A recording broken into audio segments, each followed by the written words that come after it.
To start today's proceedings, it is with great pleasure we invite the chair of the plenary session to commence the session. Over to you, sir. We would also like to invite Dr. W.A. Vijayaratna, Dr. W.A. Vijayawardena, Mr. Damit Abeyratna, and Dr. Radhika De Silva to also take their seats in front. Thank you. It really gives me great pleasure to be here, and I'm very grateful for the invitation and the introduction by Madam Dean, and to the invitation which started out in an email correspondence with Lakshika Lianage, and here I am. It's I've had a very interesting day, and I'm looking forward to discussions with the speakers. This is a really interesting topic. It's one that we should all be interested in. The challenges that are faced by humankind as a result of new technologies. But it's not really just a question of we should be interested in. I think we have no choice. The world in which we live is changing fundamentally at a very rapid rate. And these are things that we have to address, we have to take into consideration. And what I'm going to do in this short introductory presentation is just provide you with some thoughts. And these thoughts don't necessarily carry us into the future, but look into the past. Because some of these ideas are not new. We might think that they're new and very much at the time, but part of my argument is that we are facing some problems that are historical. They're fundamental to the nature of what it is to be a human being. Now, the great ingenuity of us as human beings is extraordinary. It gives us extraordinary capacities. It has done since the dawn of time. We've been able to invent, we've been able to progress, we've been able to do all sorts of things. And we look around in the world now, and there are all kinds of things which they're mind-boggling, they're incredible.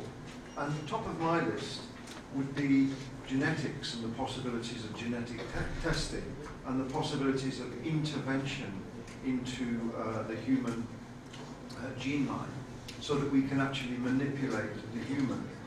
Reproductive technologies, our capacity to intervene artificially in processes that we previously thought were natural, but IVF and all the possibilities that IVF opens up. Transhumanism, the way in which the boundaries of the human become blurred as we interact with machines and animals and so on. Neurotechnology, our capacity to intervene in the workings of the brain. Synthetic biology, our capacity to actually transcend biological processes by making things synthetically. Now, these are all extraordinary technologies, and I just list them as a way of illustrating the kind of breadth. But I think that when we're talking about management, social sciences, and the humanities, then there's a couple of areas which are of particular interest and concern. And I'm thinking here of artificial intelligence, which has been discussed in some very interesting ways earlier in the day, but particularly information and communication technologies, because whereas those other technologies may only impact on a relatively small number of people, we read about them, we hear about them, but most people will not engage in artificial assisted reproductive technologies, whereas information and communication technologies are right there as part of our lives. Now, when we think about these technologies and the impacts that they're having, they not only impact upon how we might think of ourselves as human, but they impact on that other aspect of what it is to be human, which is the relationships that we have with other people. That these are affected fundamentally by these social technologies. Now, a primary concern for the theme for the ICT this year, the research conference, is this question of how these technologies impact upon the human. And this is a very important set of questions, because it is very clear that the advances that are underway begin to undermine the very categories of modernity, the categories that we have acquired. So the relationship between the animate and the inanimate, the relationship between human life and machines, that is becoming more blurred. Boundaries between human and animal. Just before I came away in the UK, genetic modification of pigs had opened up the possibility that pig hearts could be cultivated for human transplantation, xenotransplantation as it is called. Now that raises all kinds of ethical questions, and it also blurs the boundary between the human and the animal. Mind-body distinctions. We might think that we've kind of got that one worked out, but some of the changes that are taking place blur that one too. Nature, nurture, the biological and the technological. These are categories which we have grown up with, but they are beginning to be unsettled and disturbed. And what I want to get round to is these raise questions that are philosophical, they're sociological, they're political, they're economic, but above all, they are ethical questions. And that's kind of where I want to get to by the end of the talk. But before we get there, what I want to do is what all good social scientists should do, and that is to examine the premises of the question. And what we have is challenges to humankind in the face of new technologies. Now that very phrase has already done quite a lot of work for us in thinking about the issue. So first of all, it sets up an opposition between humankind and the technologies. We are human, there are the technologies. The technologies act upon us. And that's the challenge. And here we have the fear of a classic thing about fear of monsters. Pandora's box. If we open the box, what is going to come out, and will we be able to close the lid if what comes out is what we don't want? So these are classic ideas. But the thing that I'm very interested in as a social scientist is that the phrase challenges to humankind in the face of new technologies rather presents the technologies as if they appear by magic. Yeah, it's just you've got humans and you've got technology, and the technologies they just appear. And it's very interesting. I was in a restaurant the other night, and there was a 2-year-old sitting in a pram playing with a mobile phone. Now I have to. I'm a digital immigrant. This child was a digital native. The child had grown up in a world where the mobile phone is just part of life. So these raises an interesting question about how the technologies come about, and almost the invisibility of the process. That child has no awareness of the history of the mobile. We started with the telegraph, and then we had the wires, and then there was the possibility of mobile phones that were about this big, you'd have to carry a battery, and then it's got more advanced, so that child now grows up in a world where you just have a phone and you just press buttons and you can get images and you can do things. Quite extraordinary. So my point is that these technological, they appear as if by magic, but it's not magic, it is a process. When I was younger, I was taught that the printing was invented by Gutenberg in the 15th century, and that the industrial printing press was invented by William Caxton. In later life, I learned from reading that in fact printing was invented much earlier in China. The printing press was there, the technique for printing was there. So why is it not that it took off in China? It kind of like retained a kind of novelty. But where it took off was in Europe, and it was closely linked to the rise of nationalism, the breakdown of the Holy Roman Empire, the need to translate the Bible out of Latin into local languages, and it was closely linked with the rise of industrial capitalism. So there were certain circumstances. The printing, my point is that printing had been around for a long time, but under certain historical circumstances, it acquires a meaning. It acquires the potential to develop and to take off. So it's not just simply about magic. Things come about under certain conditions. And this takes us to a fundamental problem with the new technologies, because there's this question of, do we create them or do they create us? There's a dynamic that goes on. And what is the impact of that when they are created? Now, this is not at all a new problem, and it's a very familiar one.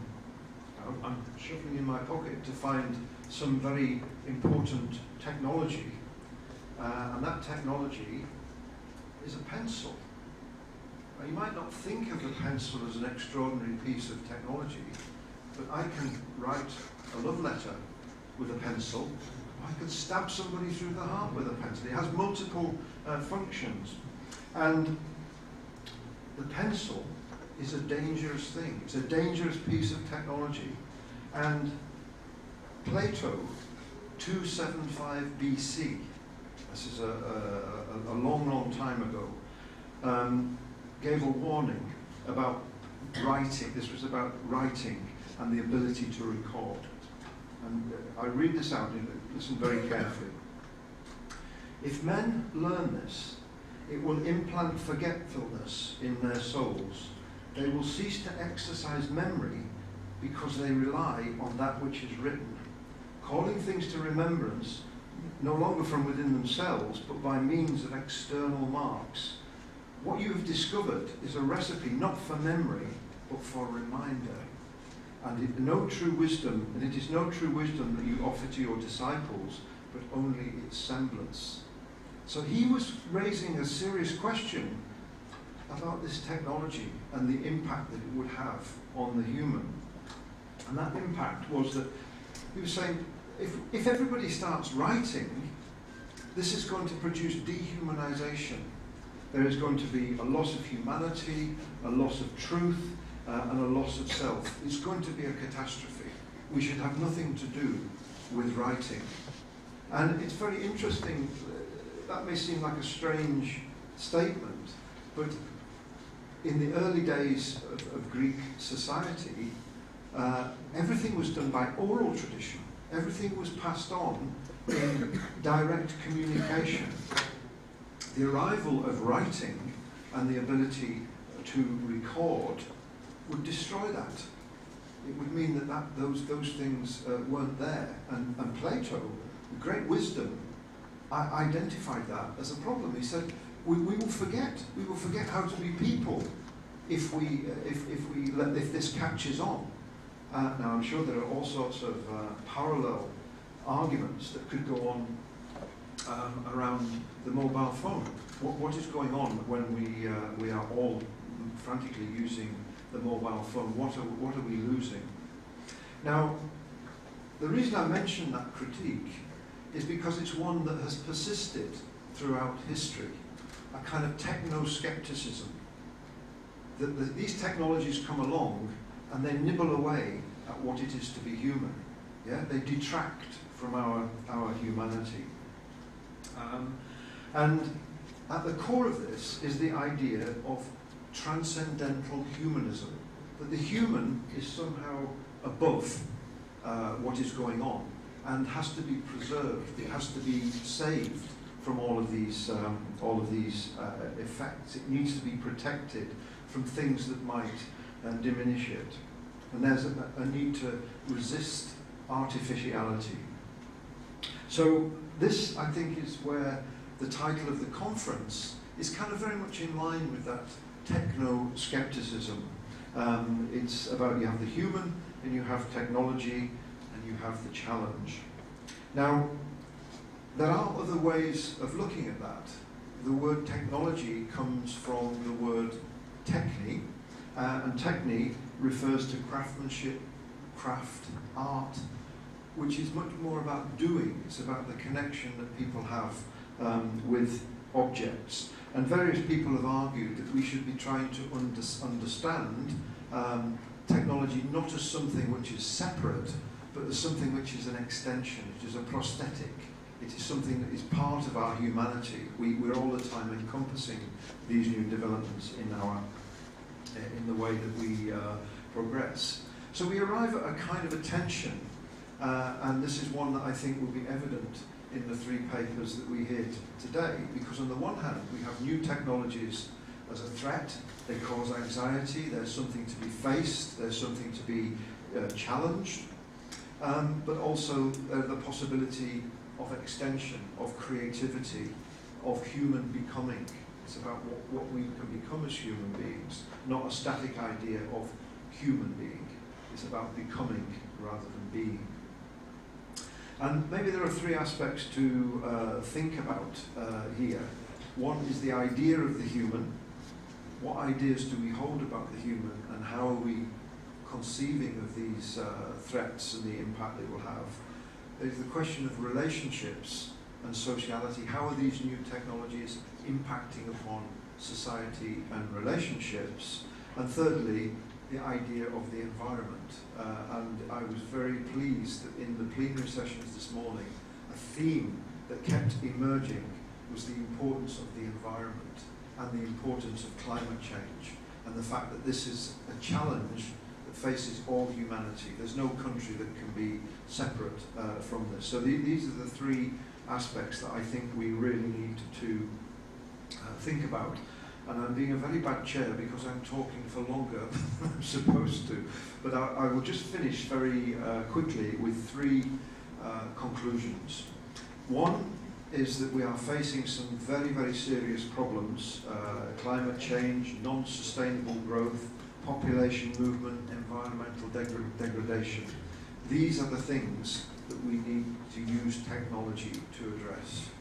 The second thing is technology is crucial, but I would be a little bit provocative in saying that scientists are very good at telling us what we are going to gain.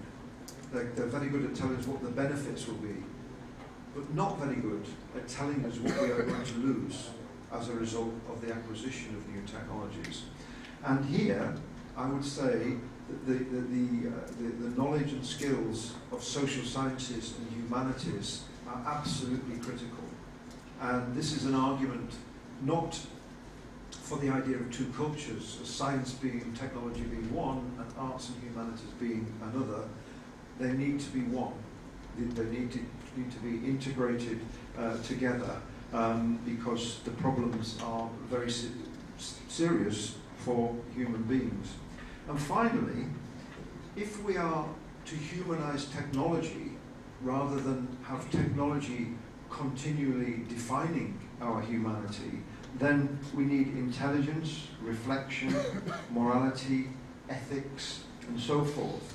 And it is you people who are going to come up with that. Universities are critical points of consciousness in which these problems can be addressed. So it gives me great pleasure to open up this particular session. And we'll now move to the two speakers. The third one will arrive, I'm assured. So, if I can begin.